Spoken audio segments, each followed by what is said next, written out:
कि वह पथ क्या, पथिक कुशलता क्या, जिस पथ पर बिखरे सूल न हो। दोबारा से सुनना कि वह पथ क्या, पथिक कुशलता क्या, जिस पथ पर बिखरे सूल न हो। नाविक की धैर्य परीक्षा क्या, यदि धाराएं प्रतिकूल न हो, यदि धाराएं प्रतिकूल ना हो। तो जी हाँ दोस्तों, मैं सूरज सर रावत सर आप सभी का आपके अपने YouTube चैनल पर स्वागत करता हूं, अभिनंदन करता हूं।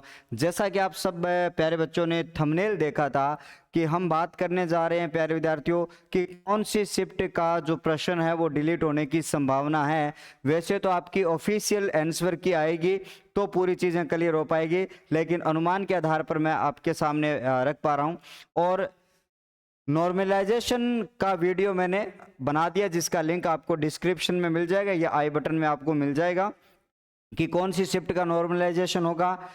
फिर से आपको एक बार अवगत करवा देता हूं कि यदि आपको ध्यान में रखना है कि 4 पारियों में, 6 पारियों में, 5 पारियों में एग्जाम होता है तो उस एग्जाम पेपर का नॉर्मलाइजेशन सामान्यीकरण होना निश्चित है। ये आलोक राज जी ने पहले ही कहा था और ये फिर से भी ट्वीट्स के माध्यम से आप देखते रहते हो। सर इस वीडियो में हम किसके ऊपर बात करने वाले हैं, तो सबसे पहले हम बात करेंगे सीटी एग्जाम 2024 से, जिसके ऊपर हम बात करें ये ग्रेजुएशन लेवल जो आपका 27 व 28 सितंबर को जो एग्जाम हुआ था उसकी चारों पारियों के ऊपर कौन कौन सा प्रश्न डिलीट होगा, कौन सी पारी शिफ्ट में प्रश्न का बोनस आपको मिल सकता है। अनुमानित है, मिल सकता है मतलब बोनस। अनुमानित विश्लेषण सूरज सर द्वारा, ये पूरा जो विश्लेषण है वो आपके लिए अनुमानित है, ठीक है। 100% मत समझ लेना। अब कुछ बच्चे कहेंगे व्यू के लिए आ जाते हो, व्यू के लिए आ जाते हैं, भाई यही मान लेना आप है। और आप सब लोगों की सोच है, जैसा सोचोगे वैसा आपको यहाँ पे करना है। अगर वीडियो पर आए हो तो पूरा देख के जाना। 10+2 वाले क्या पढ़ें कि आगे इस एग्जाम में आपका 22, 23, 24 को आपका बेटर हो जाए, उसके बारे में भी आपके लिए बात करने वाला हूं। तो इसमें आगे मैं बात करूं आपके सामने नॉर्मलाइजेशन क्या संभव है, बता चुका हूं, थोड़ी सी बताऊंगा। कौन सी शिफ्ट का पेपर हार्ड था उसके बारे में थोड़ा सा जिक्र करूंगा और ये आप सबके लिए अनुमानित है।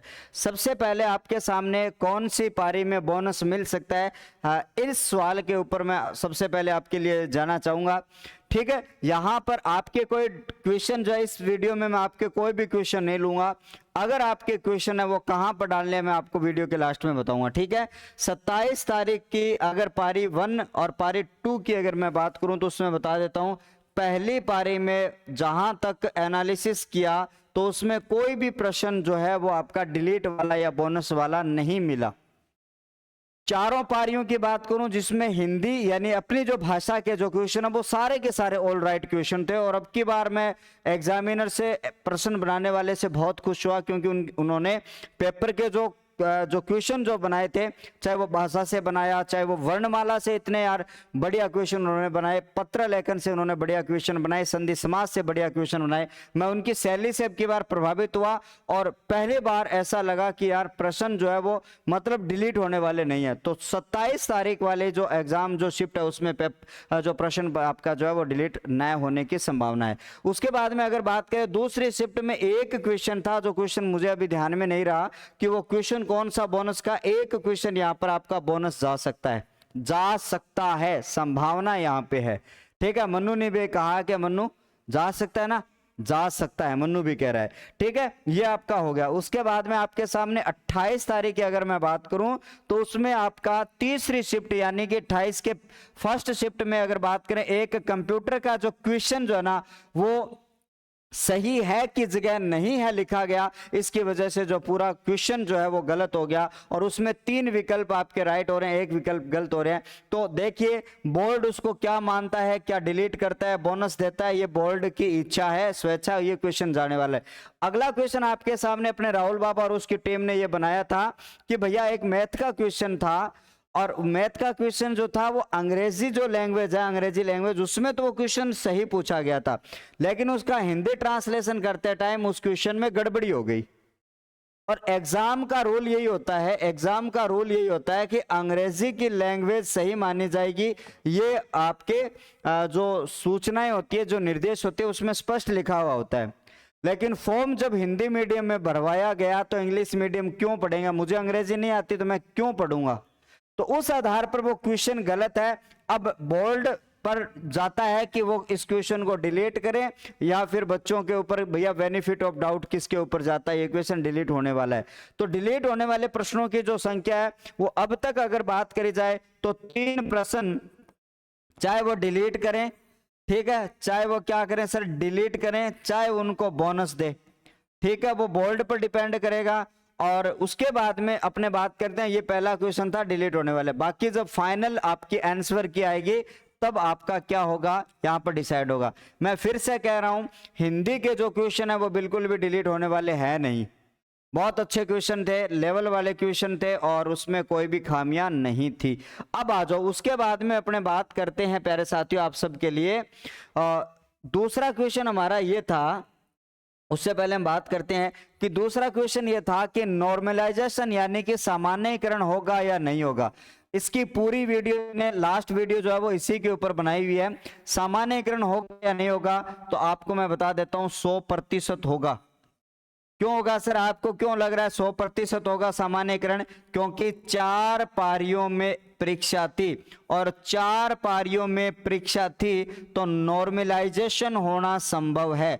आज ही कह रहा हूं, आज कितनी तारीख आपके सामने 30 दिसंबर आपकी सितंबर 2029 24 है आपकी, इस दिन कह रहा हूं सामान्यीकरण तो होगा। अब किसके अंक बढ़ेंगे किसके घटेंगे ये आपके ऊपर डिपेंड करता है, आपने कौन सी पारी में पेपर दिया, ठीक है, ये तो होगा। ये आपका अगला सवाल था सर कौन सी पारी का पेपर हार्ड था, उसके बारे में अगर बात करूं तो आपको ध्यान में रखना, अगर देखा जाए तो फर्स्ट पारी है वो हार्ड इसलिए है, फर्स्ट पारी का पेपर इसलिए हार्ड मान रहा हूं मैं क्योंकि पहले पारी वाले बच्चों को पैटर्न पता नहीं था, पेपर का जो पैटर्न जो होता है वो कैसा आएगा।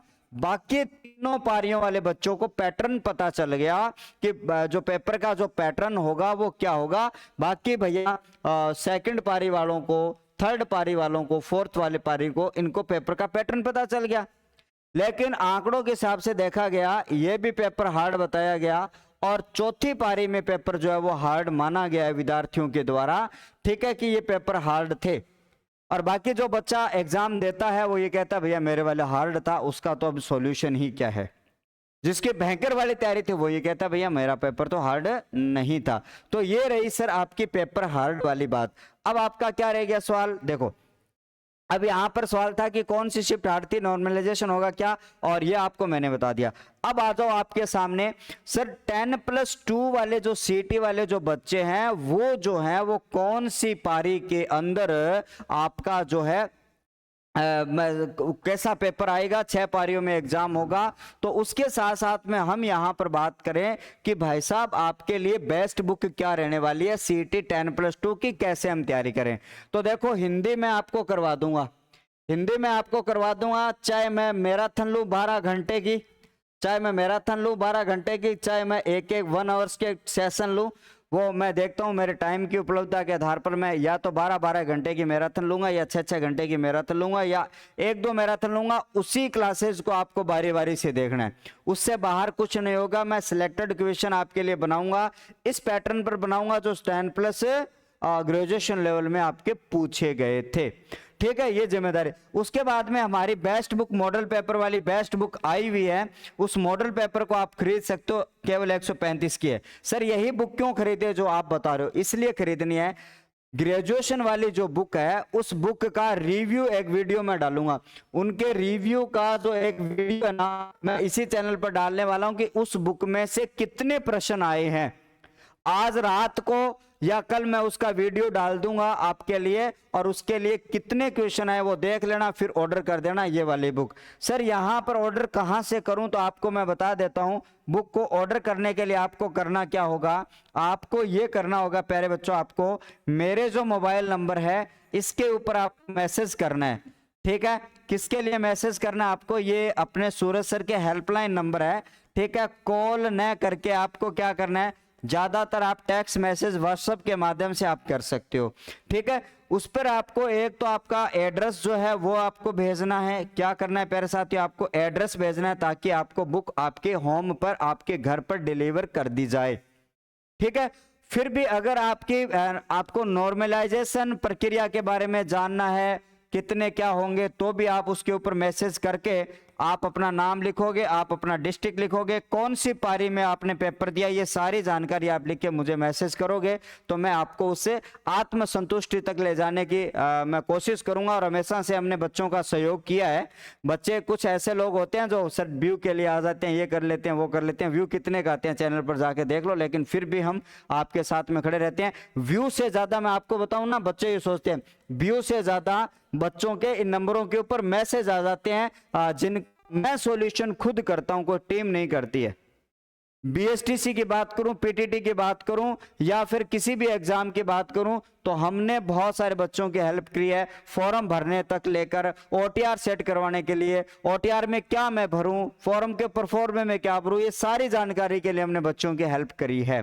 तो ये आपके लिए एक छोटा सा वीडियो था जिसमें मैंने आपको ये बताया कौन सा क्वेश्चन डिलीट हो सकता है, क्या नॉर्मलाइजेशन संभव है, बिल्कुल संभव है। ये आलोक राज जी का ट्वीट था और उनका ये मैसेज था कि बिल्कुल जो है वो आपका नॉर्मलाइजेशन जो है वो आपका हो सकता है। ठीक है, तो इस वीडियो में इतना ही, फिर नेक्स्ट वीडियो में आपसे रूबरू होता हूं। तब तक के लिए आपका बहुत बहुत आभार। कि चांद तारों को महफूज रख लेना, बंद आंखों में दूर तक रात ही रात होगी। कि चांद तारों को महफूज रख लेना, बंद आंखों में दूर तक रात ही रात होगी। तुम भी हो मुसाफिर, मैं भी हूं मुसाफिर। फिर से अपने एक अच्छे से वीडियो में मुलाकात होगी, फिर से अपनी एक अच्छी सी वीडियो में मुलाकात होगी। तब तक आप पढ़ते रहिएगा, मस्त रहिएगा। कोई भी डाउट आता है बेझिझक के नंबरों पर या कमेंट बॉक्स में अपना कमेंट डालकर अपना सुझाव, अपना समाधान वक्त पर पा सकते हैं। तो बहुत बहुत धन्यवाद। नमस्कार, मैं Suraj sir Rawat sir, thank you.